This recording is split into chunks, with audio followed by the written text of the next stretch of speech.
Hello दोस्तों, division 0.1 में आपका स्वागत है। और मैं ब्रिटिश क्राउन के तहत सबसे बेहतरीन और सबसे महत्वपूर्ण अधिनियम बताने आपको जा रहा हूं। अधिनियम का नाम है भारत शासन अधिनियम 1935। यह एक ऐसा अधिनियम था जो उस समय के दौर का सब मील का पत्थर साबित हुआ है। यानी मैं पहले ही बोल देता हूं, यहाँ पे जो आपको नोट्स बनाना होगा आप नोट्स बना सकते हैं इस डायग्राम के जरिए। यह अधिनियम भारत में पूर्ण उत्तरदायी सरकार के गठन में एक मील का पत्थर साबित हुआ। यह एक लंबा और विस्तृत दस्तावेज था जिनमें 321 धाराएं और 10 अनुसूचियां थी। यानी कहना चाहता है कि भारत शासन अधिनियम 1935 जो थी वो मील की पत्थर साबित हुई संवैधानिक दृष्टिकोण से। इसका पहला पॉइंट, अखिल भारतीय संघ की स्थापना। इसमें कुछ पॉइंट बनाया है मैंने, इसको आप ध्यान से लिख लीजिएगा और इसे देखिए। पॉइंट नंबर पहला, केंद्र एवं राज्य इकाइयों के बीच 3 सूचियां, संघीय सूची, राज्य सूची, समवर्ती सूची। यानी इसी के जरिए आपने जानकारी हासिल किया कि संघ सूची क्या है, राज्य सूची क्या है, समवर्ती सूची क्या है। अगर इसके बारे में अगर शक्तियों का जो आपस में बंटवारा हुआ इसकी जानकारी अगर आपको किसी चीज से मिली है तो अधिनियम है भारत शासन अधिनियम 1935। पॉइंट नंबर अगला, अवशिष्ट विषयों पर विधि बनाने का अधिकार वायसराय को दे दिया गया। यानी जो भी मतलब अवशिष्ट विषय पर विधि यानी नियम कुछ बनाना था, विशेषकर जो नियम बनाना था उसका सारा का सारा दायित्व किसको दे दिया गया? वायसराय को दे दिया गया।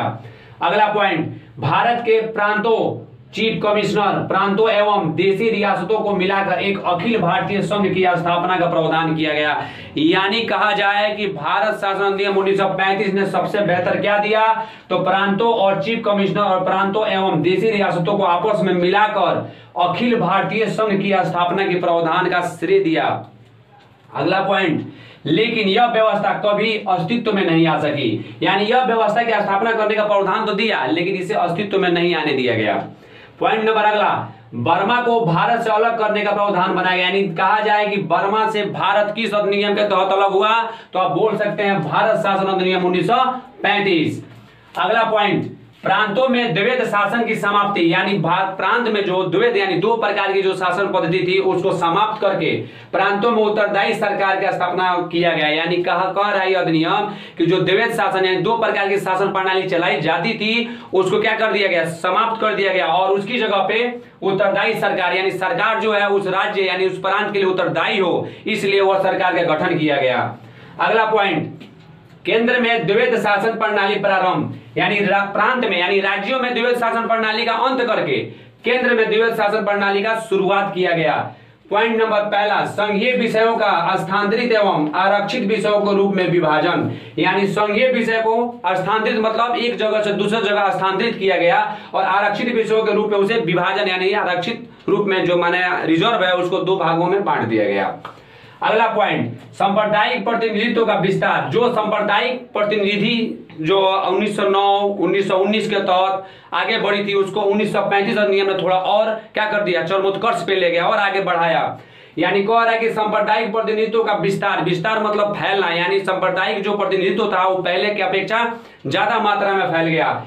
यानी दलित जातियों, महिलाओं और मजदूर वर्ग के लिए प्रथम बार निर्वाचन की व्यवस्था। यानी पूछा जाए कि भारत में ब्रिटिश सरकार के शासनकाल में पहली बार दलित जातियों, महिलाओं और मजदूर वर्गों के लिए पहली बार निर्वाचन की व्यवस्था किस अधिनियम के जरिए किया गया? तो बोलिएगा भारत शासन अधिनियम 1935।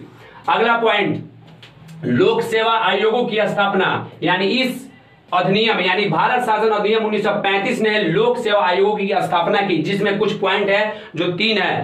पहला, केंद्र में संघ लोक सेवा आयोग, दूसरा राज्यों में राज्य लोक सेवा आयोग और तीसरा 2 या 2 से अधिक राज्यों के लिए संयुक्त सेवा आयोग। यानी कह रहा है कि केंद्र में जैसे यूपीएससी के एग्जाम देते हैं आप, राज्य में जैसे हम बिहार राज्य से संबंध रखते हैं, बिहार राज्य का बीपीएससी हो गया, उस तरह हर राज्य का अपना अपना क्या है क्या कहते हैं लोक सेवा आयोग है। और कहीं कहीं 2 राज्यों के जैसे मान के चलिए पंजाब और चंडीगढ़, पंजाब की राजधानी चंडीगढ़, हरियाणा की राजधानी चंडीगढ़, उसके लिए अलग होगा।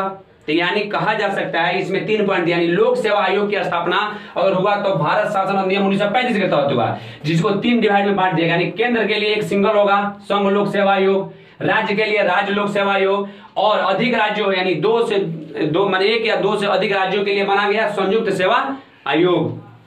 अगला पॉइंट कह रहा है कि संघीय न्यायालय का प्रावधान। यानी इसके तहत 1937 ईस्वी में संघीय न्यायालय की स्थापना हुई। पूछा जाए कि संघीय न्यायालय की स्थापना किस अधिनियम के जरिए हुआ? तो बोलिएगा भारत शासन अधिनियम 1935 के जरिए हुआ। यानी कब? तो 1937। अधिनियम पूछा जाए तो भारत शासन अधिनियम 1935 बोलिएगा।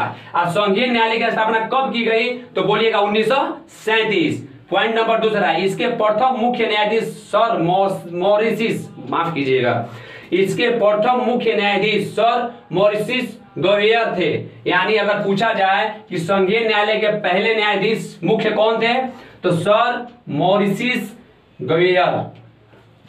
अगला पॉइंट, इस अधिनियम ने एक सबसे बेहतरीन खूबी दिया हमारे भारत को, रिजर्व बैंक की स्थापना यानी आरबीआई की स्थापना अगर हुआ तो भारत शासन अधिनियम 1935 के तहत हुआ, जिसके जरिए यह ध्यान रखा गया कि हमारे देश की मुद्रा और साख को नियंत्रण में कैसे किया जाए। यानी रिजर्व बैंक की स्थापना किस लिए किया गया कि भारत में जो भी मुद्रा निर्माण हुआ है या चाहे जो निवेश हो रहा है, जो साख है, उस पर नियंत्रण रखना, ताकि क्या इसका मिसयूज ना हो सके या कितनी ब्यौरा में नोट छापी जाए इसकी जानकारी आरबीआई को हो सके। यानी इसी आरबीआई के जरिए अर्थव्यवस्था से जुड़ी जानकारी हमें मिलती है।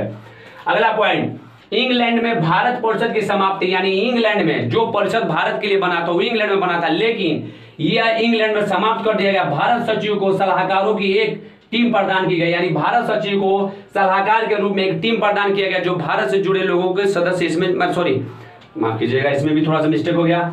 भारत सचिव को सलाहकारों की एक टीम प्रदान की गई जिसके जरिए हम भारत में हो रहे सारी गतिविधियों की जानकारी आसानी से हासिल कर सकते थे और भारत में हो रहे मसले को ब्रिटिश सरकार सही तरीके से हल कर सके। इसके लिए उन्होंने एक टीम तैयार किया। अगला पॉइंट, 11 राज्यों में से 6 में द्विसदनीय व्यवस्था का प्रारंभ हुआ। पूछा जाए कि भारत शासन अधिनियम 1935 के तहत क्या क्या हुआ, तो एक पॉइंट ये भी बोलिएगा, 11 राज्यों में से 6 में द्विसदनीय व्यवस्था का प्रारंभ हुआ। बंगाल, बंबई, मद्रास, बिहार, संयुक्त प्रांत और असम में ये द्विसदनीय व्यवस्था का प्रारंभ किया गया था। अतः हम देखते हैं कि सारे पॉइंट जो है वेरी वेरी इंपॉर्टेंट है। हर पॉइंट को देखने के बाद हमें यह मालूम होता है कि वाकई यह अधिनियम सबसे महत्वपूर्ण यानी मील का पत्थर साबित हुआ। अगर आप इसका अच्छा से नोट्स बनाना चाहते हैं तो नोट्स बना सकते हैं, अगर पॉइंट बाय पॉइंट याद करना चाहते हैं तो बेहतर तरीका से याद कर सकते हैं। ये कंपटीशन के लिए भी बेहतर है और खासकर आपको बेसिक नॉलेज बीपीएससी के लिए और यूपीएससी के लिए भी कारगर है। Thank you.